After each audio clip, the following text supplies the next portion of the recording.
let's be honest. Our lives are kind of built around shopping, right? Getting that new thing, planning that next experience. But have you ever just stopped and asked yourself, how did we even build this world of just constant consumption? Well, today, we're going to dive deep into that story. The incredible evolution of how we went from buying what we need to desiring what we're told to want.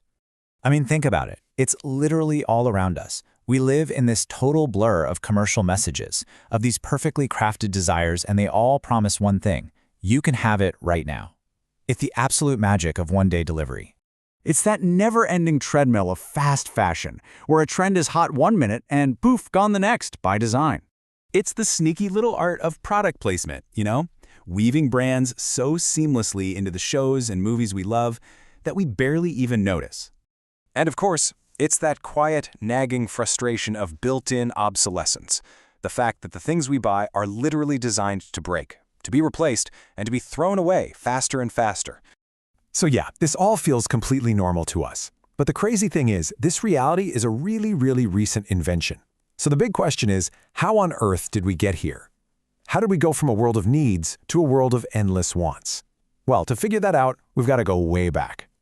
All right, so to really get our current world, we have to rewind the clock. Because for centuries, the whole idea of luxury, of having excess stuff, was seen as, well, bad.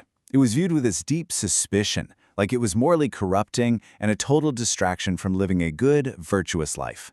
And you can see from this timeline, the shift was really slow.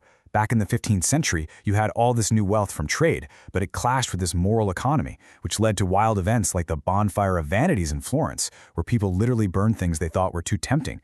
But then, fast forward to the 18th century, and global trade is just unstoppable. Suddenly, there are all these new tastes for things like coffee, sugar, exotic fabrics. And then, in the 1760s, this guy, Josiah Wedgwood, a potter, comes along and he is an absolute game changer. He basically invents modern marketing, using celebrity endorsements, showrooms, money-back guarantees to actively create desire for his pottery. And this quote from historian William Leach just nails what was happening. He says it wasn't just about buying stuff anymore. It was about finding happiness through buying stuff. It was about creating a culture that worshipped the cult of the new. Okay, so let's jump ahead to the 20th century, because this is where things really take off. After World War II, this consumer culture just explodes. I mean, it becomes the engine of the entire economy and, maybe more importantly, a huge part of how we see ourselves. The question wasn't just, what do I need anymore? It was, what does this purchase say about me? And this brings us to a super important idea: conspicuous consumption. Way back in 1899, a sociologist named Thorsten Veblen noticed that rich people weren't just buying fancy things because they worked better. No, they were buying them to send a very loud and clear message to everyone else. Hey, look at me. I've got money. I've got status. It's basically shopping as a form of public performance. And this kicks off this fascinating, endless cycle. So picture this. The upper class adopts a new style to show they're different. Then, the middle class starts copying it, that's the bandwagon effect, because they want a piece of that status too. But of course, as soon as it gets too popular, the elites drop it for something new and exclusive, and the whole game just starts all over again. This social chase is what powers the constant churn of trends. Now, the philosopher Jean Baudrillard took this even further. He argued that today the most important value is something he called sign value. So take a watch. Its use value is that it tells time. Its exchange value is what it costs, but its sign value is what it says about you.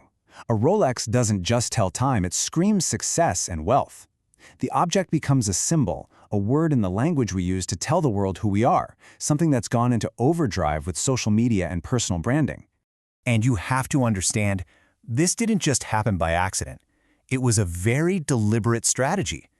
Just listen to how blunt this quote is from Paul Mazur, an investment banker back in the 1920s.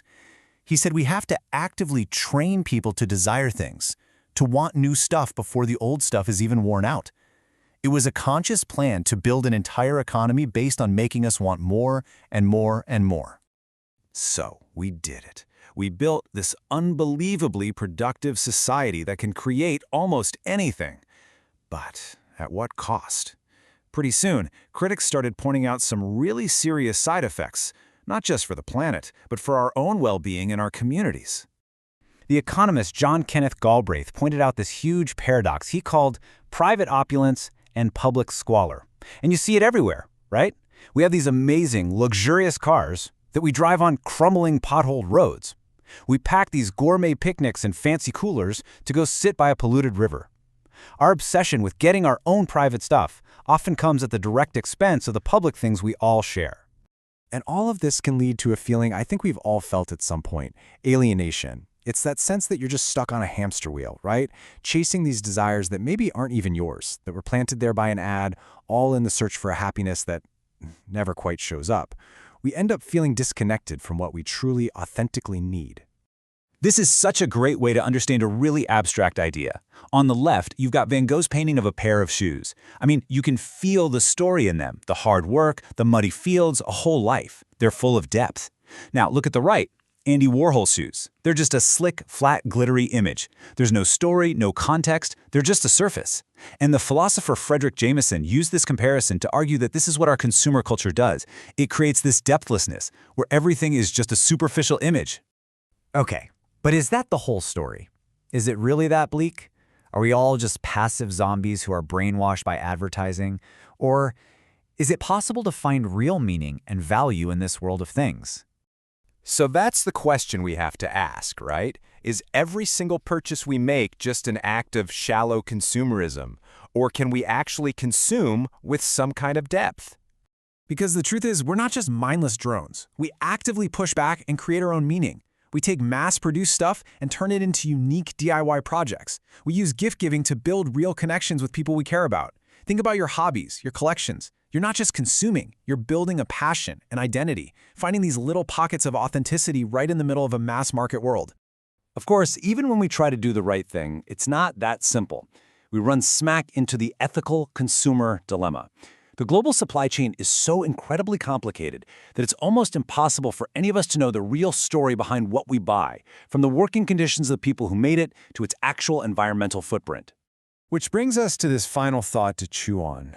We live in a world that is just saturated with marketing, with trends, with social pressures, all designed to tell us what we should want. So in a world that is so good at manufacturing desires, how can we ever be sure that our choices are truly our own? That's the real tension of modern life, and it's a question worth thinking about.